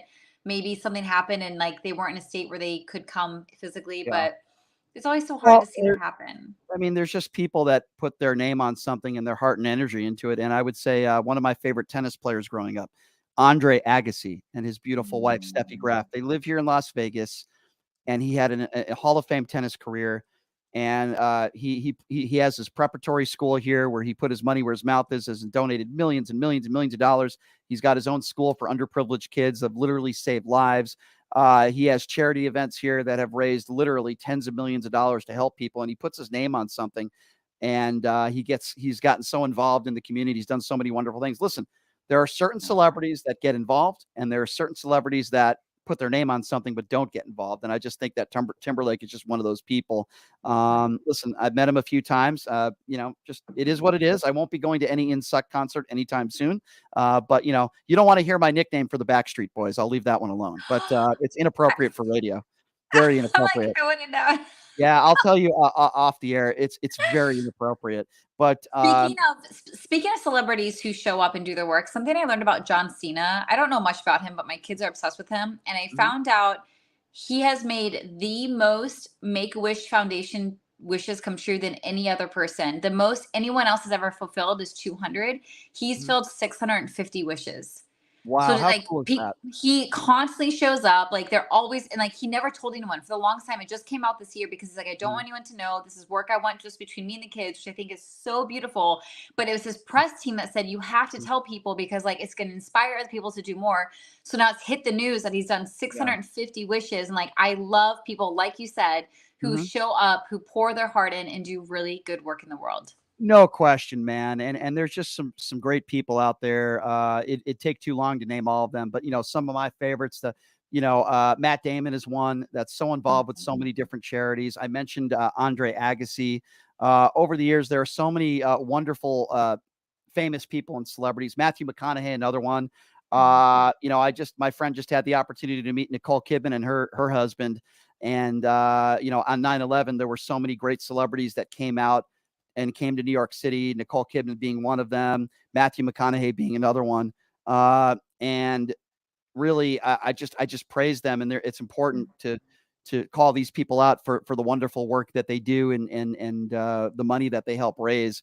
On the other side of things, I do call out people that don't do that. And again, not to get too controversial here, but since we're talking about that, I talk about Jason Aldean a lot. I mean, he was on stage, and obviously I don't blame him for the October 1 shooting here in Las Vegas. That would be ridiculous. I would never do that.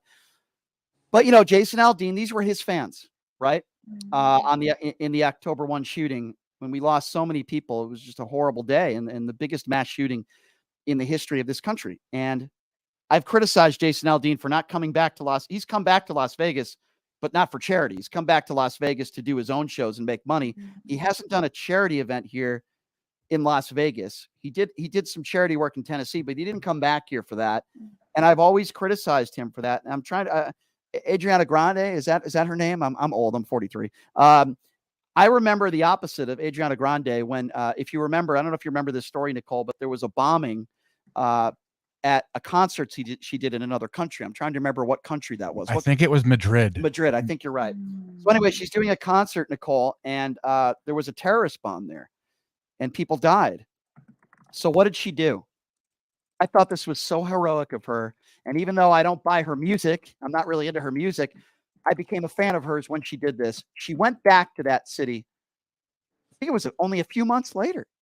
And she did a charity concert where she didn't make $1, and 100% of the proceeds from that show went to help the victims and their families. I thought that was so heroic of her to do that, and it was the right thing to do, and it was awesome. Why can't somebody like Jason Aldean do that? Why didn't he come back to Vegas, right? Why didn't he do something like that? And I just think that there are moments where people step up to the plate and do it, and Jason Aldean, I'm sorry, not one of them. And don't even get me started with his Try That in a Small Town song, because he's not from a small town. He doesn't know what a small town is.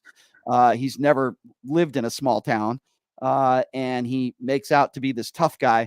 And I'm sorry. I just think there's a fundamental difference between certain celebrities, Adriana Grande, and a guy like a Jason Aldean. So it's actually in Manchester. Manchester. Okay. And she actually not just, but this year or last year donated Christmas presents to all the families. Gosh, I love that. Still going on. I love that. And Jason Aldean has done shows back here in Vegas. He hasn't donated anything to Las Vegas.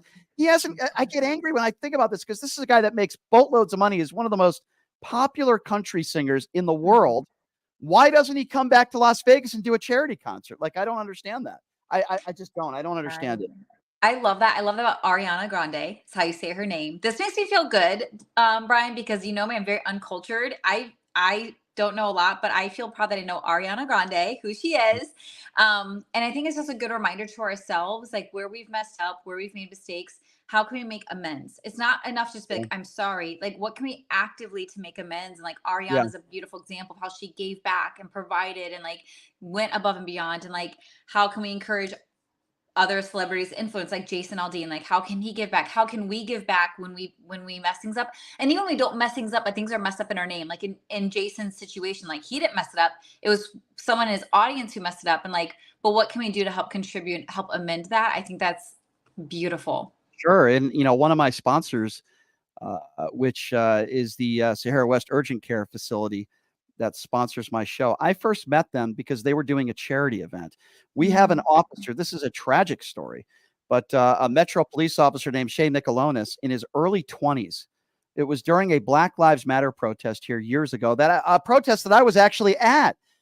And this officer was shot and he's paralyzed for the rest of his life, a young man with his whole life ahead of him. So this Sahara West Urgent Care Facility did this great charity event. I mean, the sheriff showed up, all these police officers showed up, and they raised a lot of money for charity. And that's how I met these wonderful people that did this event, Jessica and Andrew. And it goes to show you don't have to be a celebrity or have a huge platform to help the community and help people. And they did that. I love that. Now that makes me appreciate your sponsorships even more. I don't know the stories behind how you got your sponsorships or how they're connected. So thank you for sharing that. That's really beautiful. Yeah, it really is cool. And, it doesn't matter whether you're a police officer or a firefighter or just an everyday citizen. When somebody goes through a tragic event like that, we as a community need to come together. And for the most part, Vegas did a great job of doing that after October 1. And it's amazing, Nicole, because now thinking about October 1, we're coming up on the anniversary again, the biggest mass shooting in the history of this country. And I still think about those victims, and I think about, I was supposed to be at that show that day, and a friend of mine asked me to go. I'm not a country music fan, so that was number one. And number two, that was year one of the Vegas Golden Knights when we just got the NHL team here, and they had a preseason game earlier that day, and I went with a friend of mine, Chris Chapman. I believe he picked me up that day, and we went together to the show. And as I'm going home, I put on the news and I see what's going on, and a friend of mine was shot, and she lives in California now. She's doing better. She's almost made a full recovery, which is incredible. 2 inches, in another direction, she might not be here. I'm so glad, but that touches my heart, October 1. And that's why I wanted to defend and stand up for the victims and their families. And I'm so disappointed in Jason Aldean and doing next to nothing to help people here in Las Vegas. And by the way, happy 33rd birthday yesterday to Shea Michelonis. Oh, that's cool. Shea is a huge Vegas Golden Knights fan. And I hope he can get healthy one day where he can actually go to a Vegas Golden Knights game. They brought him the cup yesterday Oh, for his that's birthday. so There's pictures online. It's amazing. That's very inspiring. That's super cool. What I understand about Shea is that his mind is still working as good as it worked before this incident. So he's trapped in this body, where there's not a lot he can do. And I'm seeing pictures of him. He actually looks okay. But he's trapped in this body where, he'll never be able to walk again. And he really can't do much on his own. And it's tough, but I love the way the communities come together to help him. I think it's incredible. Wow. People in Vegas, do help a lot of people in this great community, and it's a close-knit community, and we do come together to help people in time of need. And people don't think about that. And Vegas really came together after October 1. We showed that we are a community that can support one another, and that's what's really cool. All right, well, let's switch topics to maybe one of my favorite movies, by the way. I don't know how you feel about this, Numchuck, but one of my favorite movies of all time is The Big Lebowski. Are you talking about The Rug, man? Yeah. Man, yeah. Not on The Rug. The Big Lebowski is one of my favorite movies of all time. It is a cult classic. And I just learned that Nicole had told me yesterday that she had never seen the movie until recently. Is that true, Nicole? I just watched it this week for the first time on Tuesday night. How? That's my first question. How have you never seen this movie before? I've never even heard of it. So I lived under a You've rock. never heard of The Big Lebowski? I'm shocked. Hold on, wait. Yeah, can I go through the list of movies that she hasn't seen? Yeah, let's do that. I literally have a list. Bronx Tales. Well, okay, hold on. Back up. You never saw Bronx Tale. No. That was like one of the most famous gangster movies of all time. I mean, obviously you go to Casino, the movie Casino, and there are other movies that are big, but A Bronx Tale is like a legendary film. You're going to get more and more. Okay, so that's shocking. there's more. Beverly Hills Cop. So you never heard the song do do do do do do do do do do do do do do do do do do? No, that you've never heard that song. I've heard of it. Is that in the movie? That's the Beverly Hills. That's song, like the theme song. Yeah, for that's the the movie. theme song. No way. That's like Eddie Murphy's. Some of his. I mean, he's got some great movies. That's up there though. The Beverly Hills Cop movies are pretty awesome. La Bamba, Flashdance, Do the Right Thing, Goodfellas. You never saw Goodfellas? Arguably the one of the most. I mean, Al Pacino. You would say his gangster movies were probably the Godfather movies, but arguably, I don't think I'm going out of bounds here by saying Goodfellas arguably is the most famous gangster movie of all time. Certainly one of the top ones. Stand By Me, Coming to America. You never saw. Okay, Stand By Me is a great movie. You never saw Coming to America. You want to talk about a cult classic, man? Arsenio Hall, Eddie Murphy. That's like. Have you seen it to this day? You've never seen Coming to America? No, this is a list that's like do very me a favor. recent. Don't watch Coming to America 2. That is not a cult classic. Okay, good to know. Yeah, not a good movie. But Coming to America, I highly recommend you see that one. My Girl. My Girl's good. Ghost. Fame. Wow. 50 First Dates. The Labyrinth. Pretty in Pink. Brat Pack movies, The Outsiders. 16 Candles. St. Elmo's Fire.